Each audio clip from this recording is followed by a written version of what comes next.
My fiancé announced at dinner, "I've decided we need a prenup. Everything stays separate." I smiled, perfect timing. Then I revealed I'd already withdrawn my name from the house deposit we'd just made. Her parents' faces when they realized their daughter just lost $50. I, 32 male, am sitting in my apartment, boxes of wedding stuff in the corner that'll never be used, actually feeling relieved.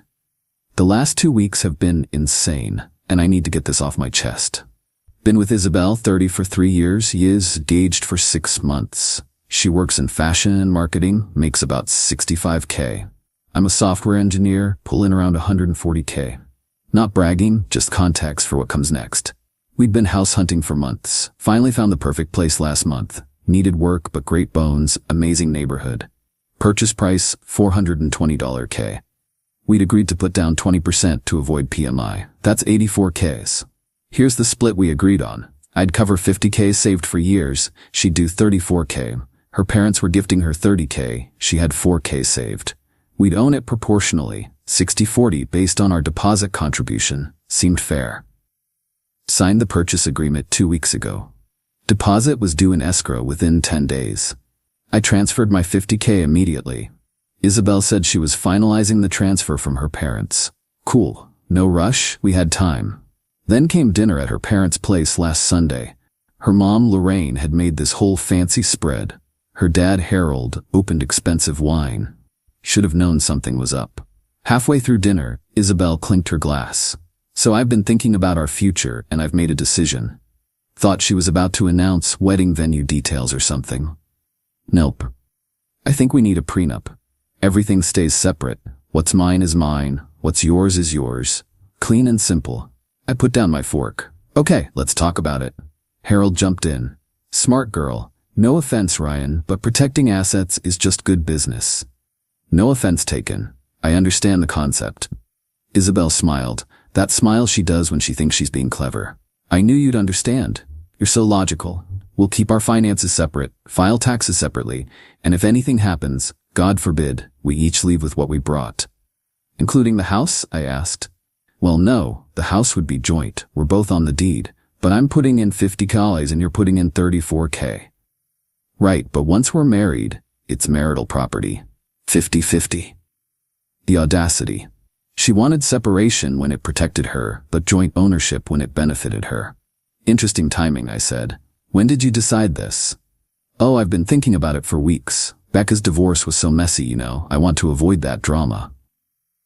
Weeks. She'd been planning this for weeks, while I was transferring 50K. "Actually," I said, pulling out my phone, "this is perfect timing." "What do you mean?" "Well, since you want everything separate, I went ahead and withdrew my name from the house purchase yesterday."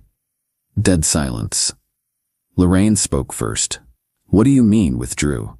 "Called the escrow company, explained I was no longer proceeding with the purchase. Since Isabel hadn't deposited her portion yet and we're not married, I was able to withdraw my funds. The 50K is back in my account." Isabel's face went white. You can't do that." "Did it yesterday. Here's the confirmation email." Harold's voice got tight. "But we already transferred the money to Isabel. Then she can proceed with the purchase solo. Her credit, her funds, her house, clean and simple, right? I can't get approved for 420K on my salary." Isabel's voice was rising. "Then find a cheaper house." "But we already signed." "We signed. Now it's just you. I formally withdrew. You have 72 hours to complete the deposit or you lose the house and the 5K earnest money." Lorraine stood up. "This is manipulation."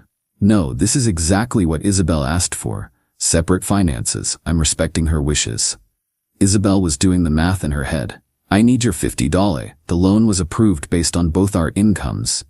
"But you just said, what's mine is mine, what's yours is yours." "That's after we're married." "Oh, so you want my money now, but protection from my debts later?" Harold tried the authority voice. "Young man, you're going to fix this." "No, I'm not. Isabel wants financial independence. She's got it." Isabel started crying. "The seller will sue us. They'll sue you. My name's off everything. Your signature is still on the purchase agreement." The room exploded.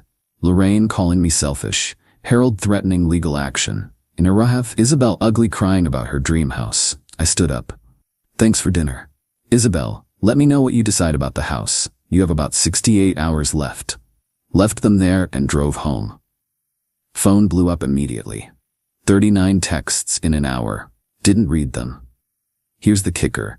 I found out later from a mutual friend that Isabel had been bragging to her girlfriends about her brilliant prenup plan. How she'd get me to pay for most of the house, but keep her family money protected. She'd literally called me a wallet with a ring. Well, this wallet just closed. Update 1. The desperation has reached comedy levels. First, the house situation imploded.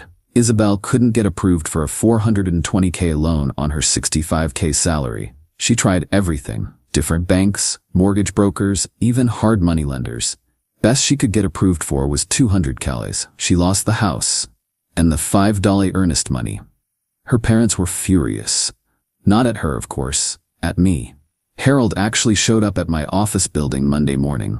You cost us $35,000. The $30K gift, plus the $5K earnest money. I cost you nothing.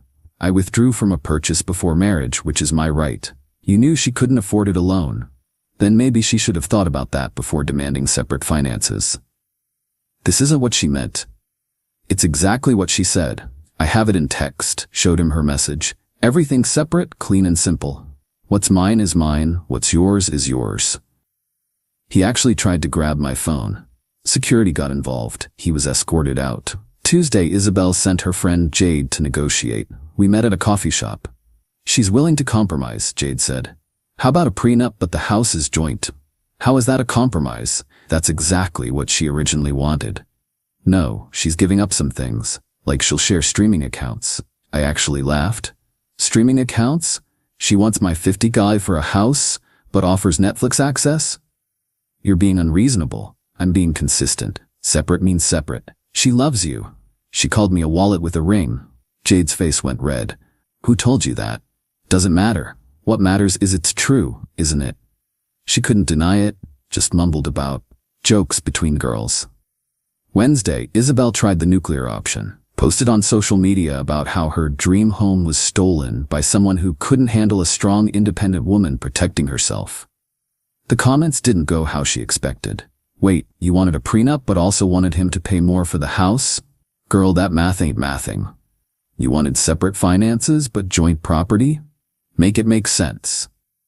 One of her coworkers actually commented, "Didn't you say you were getting him to pay for most of it?" She deleted the post within 2 hours. Thursday was the best. Her parents invited me to dinner again. To sort this out like adults, I declined but offered to meet at a neutral restaurant. They agreed. The pitch was incredible. Harold had a whole presentation, literally pulled out charts. Here's what we propose. You and Isabel buy a house together. You put in $50K, we put in $30, but it's 50-50 ownership. So I pay 62% but own 50%. It's about building a future together. With separate finances, as Isabel demanded. Lorraine tried emotional manipulation. Don't you love her? Don't you want her to be happy? I wanted a partner. She wanted a wallet. That's not love. Isabel had been quiet until now, then she exploded. You humiliated me. Everyone knows you pulled out of the house. You humiliated yourself with that prenup ambush. It was for both our protection. No, it was for your protection while using my money. That money means nothing to you. There it was, the entitlement. That money represents 3 years of saving, living below my means, skipping vacations. But to you it's nothing because I have it and you want it. Harold tried one more angle. What if we paid you back over time? Pay me back for what? I haven't given you anything. For your part of the house. What house? The one we didn't buy?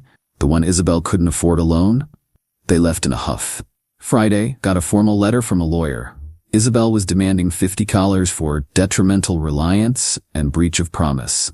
My lawyer, yes, I got one, laughed for 5 solid minutes, sent back a letter explaining that 1. No money changed hands between us. 2. Withdrawing from a purchase before marriage isn't breach of anything. 3. Her own texts prove she wanted separate finances. 4. Detrimental reliance requires reasonable reliance, and expecting someone to pay for a house while demanding financial separation isn't reasonable. Haven't heard from that lawyer again. Update 2. The escalation went from desperate to delusional. Isabel started telling everyone I'd financially abused her. Created this whole narrative about how I'd trapped her into losing her dream house. Conveniently left out the prenup ambush. Her flying monkeys came out in force. Her book club friends, yoga squad, even her hairdresser messaged me about doing the right thing. My response was consistent. She wanted separate finances. She got them. Then she made a tactical error. She went to my mother. Now my mom is a retired family court judge. She's seen everything. Isabel thought she could manipulate her with tears and sob stories. Mom called me afterward. That girl is something else. She actually said, and I quote, "I just wanted to protect myself while building our future with his money." Does she hear herself? What did you tell her? That she should be grateful you showed this much restraint. In my courtroom, I've seen men lose much more to much worse. But the real drama came when Isabel tried to salvage something from the mess.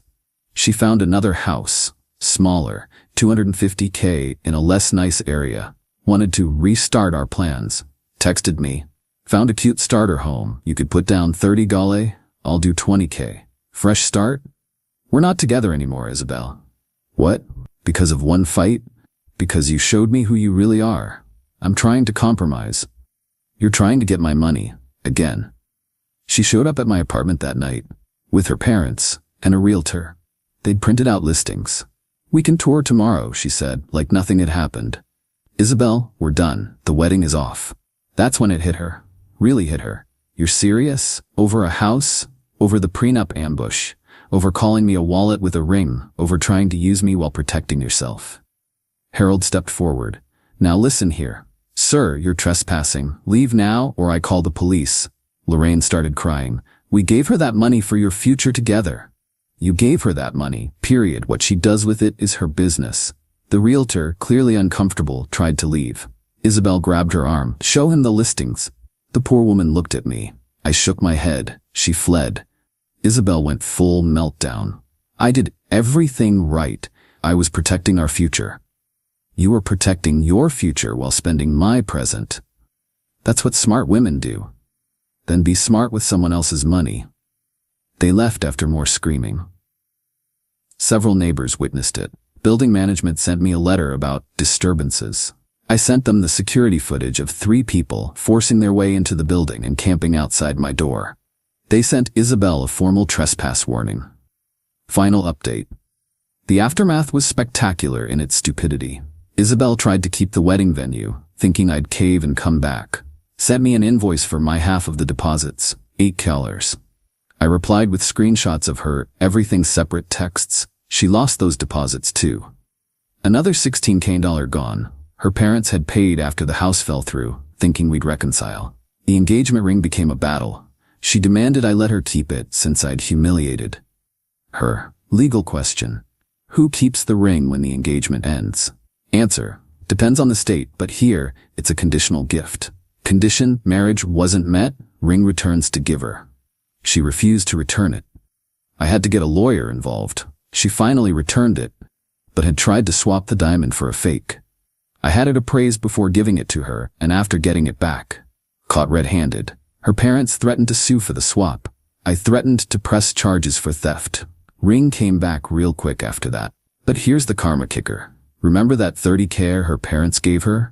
Well, the IRS has gift tax rules. Since they gave it to her, not to us as a couple, and it exceeded the annual exclusion limit, they owed gift tax on it. About $4K they hadn't planned for. Plus, Isabel had to pay income tax on it, since she couldn't prove it was for a home purchase. No house was purchased. Another $6K. So their $30 gift cost them almost $40K total and bought nothing. Isabel's now living with her parents. Lost her apartment because she'd given notice thinking we'd be moving to the house. Still posts about surviving betrayal and rising above toxic relationships. Last week, a mutual friend showed me her dating profile.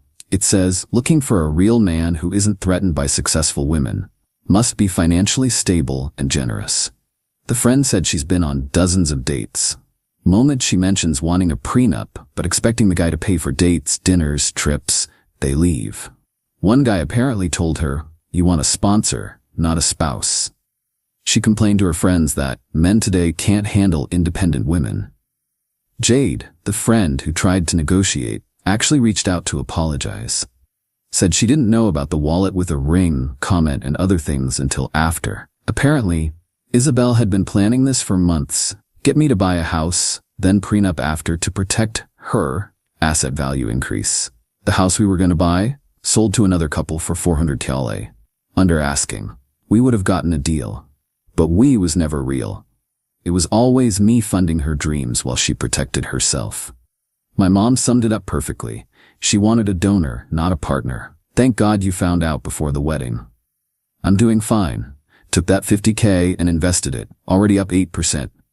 Dating isn't even on my radar right now, but when it is, I'll be looking for an actual partner. Someone recently asked if I regret how I handled it. Honestly, my only regret is not seeing it sooner. The entitlement was always there. The way she'd say you got this whenever bills came.